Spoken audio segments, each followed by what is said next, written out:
Assalamualaikum warahmatullahi wabarakatuh. Selamat pagi anak-anak sekalian.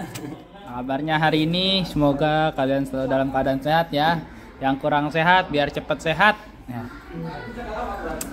Baik, untuk hari ini kita masuk ke pembelajaran tema 7 subtema 4 ya. Di sini ada kalimat rumpang yang harus kita isi bersama-sama ya. Mari kita simak pelajaran kita hari ini dengan seksama supaya materi kita hari ini dapat mudah dipahami ya. Oke. Di sini yang pertama ada pilihan modern, produksi, keju, kapak, traktor. Nah, kita lihat di sini ya. Nomor 1, teknologi. Teknologi titik-titik adalah alat dan cara untuk menghasilkan barang atau jasa. Teknologi titik-titik adalah cara, alat dan cara untuk menghasilkan barang atau jasa. Berarti apa pilihannya? Modern kah, produksi kah, keju atau kapak atau traktor? Ya, betul, modern. Yang kedua, titik-titik merupakan contoh hasil teknologi produksi pangan. Berarti apa nih? Keju ya. Ini yang ketiga, dengan alat yang lebih oh salah nih, ini bukan modern, produksi kayaknya ya. Coba kita tulis di sini dulu modern ya. Kita tulis ini modern dulu. Dengan alat yang lebih modern, pekerjaan dapat diselesaikan lebih cepat, ringan, dan hasilnya pun lebih banyak. Titik-titik digunakan sebagai alat untuk menggeburkan tanah dengan cepat. Berarti ini traktor ya. Yang kelima, masyarakat masa lalu memotong kayu menggunakan kapak ya. Nah, berarti benar ini bukan modern ya, tapi produksi ya, produksi. Nah, gini ya. Jadi nomor 1, teknologi produksi adalah alat dan cara untuk menghasilkan barang atau jasa. Yang kedua, keju merupakan contoh hasil teknologi produksi pangan. Yang ketiga, dengan alat yang lebih modern, pekerjaan dapat diselesaikan dengan cepat, ringan, dan hasilnya pun lebih banyak. Keempat, traktor digunakan sebagai alat untuk menggemburkan tanah dengan cepat. 5. Masyarakat masa lalu memotong kayu menggunakan kapak dan peralatan sederhana. Oke, kita lanjut ke pelajaran selanjutnya di halaman 13. Kita ayo belajar. Perhatikan bangun datar berikut dengan seksama. Gambar di samping adalah papan tulis yang berbentuk persegi panjang. Papan tulis itu mempunyai 4 tepi atau 4 sisi. Setiap tepi atau sisi yang berhadapan memiliki ukuran yang sama. Sisi yang paling panjang disebut panjang dan yang lebih pendek disebut lebar. Jadi ini disebut lebar. Yang di sini disebut panjang ya. Jadi yang panjang ini panjangnya ini disebut panjang. Nah, ini disebutnya lebar ya. Jumlah ukuran keempat tepi atau sisinya disebut keliling papan tulis. Jadi hari ini kita akan belajar tentang keliling persegi panjang ya. Oleh karena papan tulis berbentuk persegi panjang, dapat disimpulkan bahwa persegi panjang mempunyai 4 sisi. Jumlah panjang keempat sisinya disebut keliling persegi panjang ya. Untuk menentukan keliling bangun datar persegi panjang, kamu dapat menggunakan batang korek api. Perhatikan contoh berikut. Berdasarkan gambar, dapat diketahui bahwa sisi yang paling panjang diukur dengan 4 batang ya. Sisi korek api, sedangkan sisi lebarnya diukur dengan 2 batang korek api. Oleh karena keliling persegi panjang adalah jumlah ukuran keempat sisinya ya, keliling persegi panjang pada gambar di samping dapat dituliskan sebagai berikut.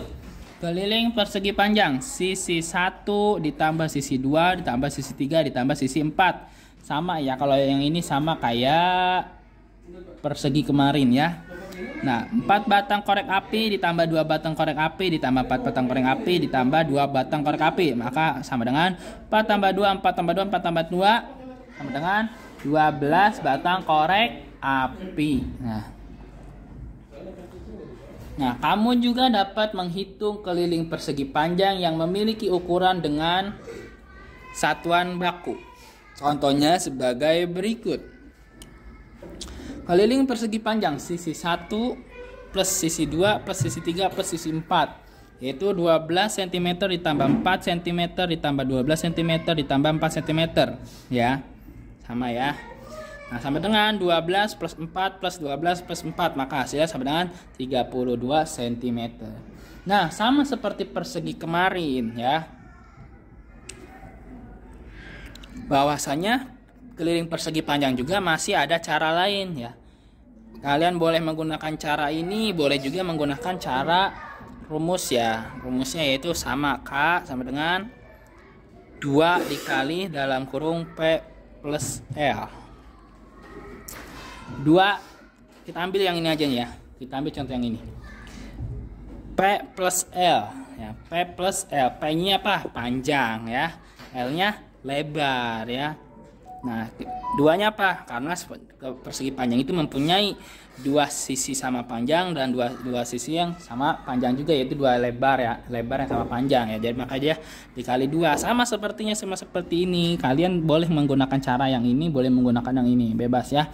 Kita lihat di sini 2 dikali panjangnya berapa? 12 cm ditambah L-nya 4 ya, sama dengan 2 dikali 12 tambah 4 berapa? 16 ya. Sama dengan 2 kali 16 sama dengan, kita hitung, 16 2 kali 6 kali 2 12, 1 2 kali 1 2 tambah 1 3, jadi 32 cm. Sama kan jawabannya antara ini dengan ini ya. Nah, itu adalah salah satu cara untuk menghitung keliling persegi panjang. Kalau kemarin keliling persegi itu adalah 4 kali S, kalau keliling persegi panjang adalah 2 kali dalam kurung P plus L ya. Ini cara rumusnya. Atau kalian mau menggunakan cara yang ini sama seperti persegi, boleh. Yang penting hasilnya sama ya, dan caranya kalian mengerti. Kalian boleh menggunakan cara yang ini, mangga mau menggunakan cara yang ini silahkan, sah-sah saja ya. Nah, selanjutnya di halaman 14 kita keliling menggunakan batang korek api. Kita hitung ya, 1 2 3 4 5 6 7 8 9 10. Berarti ada 10 ya. 1 2 3 4 5 6 7 8 9 10 11 12 13 14 15 16. Berarti ada 16 ya. Yang ini ngitungnya gimana? Ada cara 1, misalkan K sama dengan S1 tambah S2. Ini cara yang di ini ya, cara di buku ya. Tambah S3 tambah S4 sama dengan 8 tambah 5 tambah 8 tambah 5 sama dengan 8 tambah 5 berapa? 13 ya. Ini ke sini nih berapa? 13. Ini juga sini 13, jadinya 26 ya. Nah, ini cara kedua. Cara kedua, K sama dengan 2 kali dalam kurung P plus L sama dengan 2 kali 8 plus 5 sama dengan 2 kali 13 sama dengan 26. Seperti itu ya. Gampang ya.